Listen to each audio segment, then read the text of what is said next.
Hello everyone, আসসালামু আলাইকুম। আশা করি সবাই ভালো আছেন।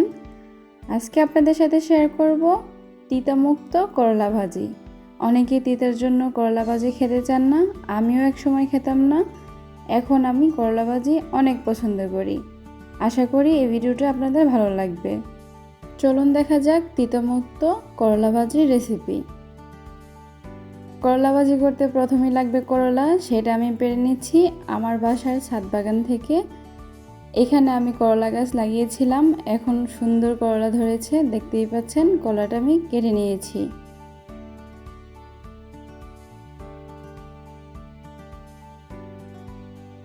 এখন করলা ভাজির জন্য লাগবে আলু।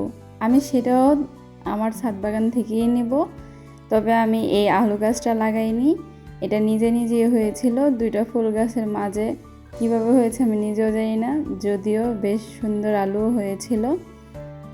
চলুন আপনাদের সাথে শেয়ার করি।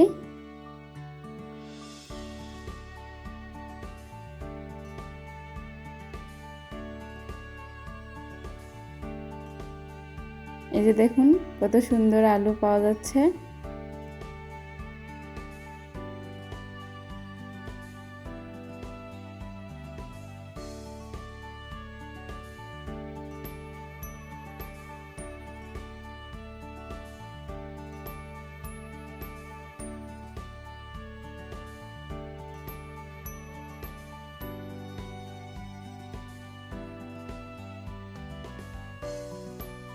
অনেক সময় অবহেলিত জিনিসে অনেক সুন্দর কিছু হয়, তারই প্রমাণ আমার এই আলু গাছটা। আমি একটা সময় এটা কেটে ফেলে দিতে চেয়েছিলাম, সেই গাছটাই এখন কত সুন্দর আলু হয়েছে।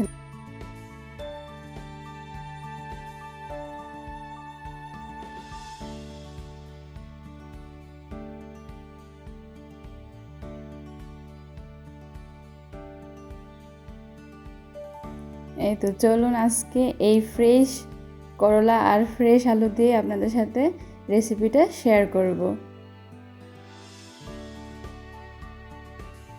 আলুগুলো আমি এখন ধুয়ে পরিষ্কার করে নিয়েছি, এখন সবগুলো কেটে নিব। এখানে দেখতেই পাচ্ছেন করলা, আলু, পেঁয়াজ আর রসুন কেটে নিয়েছি, সেই সাথে দুইটা কাঁচামরিচ ফালি করে 4 টুকরো করে নিয়েছি। তো চলুন রান্নাটা শুরু করা যাক। চুলায় একটি প্যান বসিয়ে পর্যাপ্ত পরিমাণ তেল দিয়ে দিয়েছি। আপনাদের পরিমাণ বুঝে তেলটাও সেই পরিমাণ ব্যবহার করবেন। এখানে দিয়ে দিলাম রসুন কুচি। এখানে কিন্তু আমি কোনো পেঁয়াজ ব্যবহার করিনি। এখন দিয়ে দিচ্ছি, রসুনটা যখন একটু বাদামি কালার হয়ে আসছে, এখন দিয়ে দিচ্ছি করলা, আলু, কাঁচামরিচ।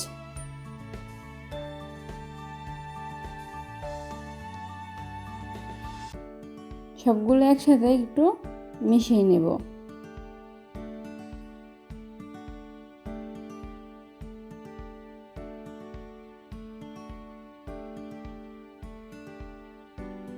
মেশানো হয়ে যাওয়ার পর এখন দিয়ে দিচ্ছি কাঁচা পেঁয়াজ। আমি কিন্তু রসুনের সাথে কোনো পেঁয়াজ ব্যবহার করিনি, এখানে কাঁচা পেঁয়াজটা ব্যবহার করছি। এইটার কারণেই মূলত করলা ভাজিটা দিতে হবে না, কারণ পেঁয়াজটা একটু খেতে মিষ্টি মিষ্টি টাইপের। যখন পেঁয়াজটা একটু বেশি ব্যবহার করবেন তখন আর করলাটা দিতে হবে না। এখন দিয়ে দিচ্ছি পরিমাণ মতন লবণ। এইগুলোই ছিল আমার করলা ভাজির উপকরণ। আমি এখানে আর অন্য কোনো কিছু ব্যবহার করব না। সাদা করলা ভাজিটাই খেতে বেশ ভালো লাগে। আর করলা ভাজিটা করতে হবে ঢাকনা ছাড়া। এখন দেখতে পাচ্ছেন আমি কোনো ঢাকনা ব্যবহার করিনি। করলা ভাজিটা প্রায় হয়ে গিয়েছে। করলা আলু যখন সিদ্ধ হয়ে আসবে তখনই বুঝতে হবে করলা ভাজি রেডি।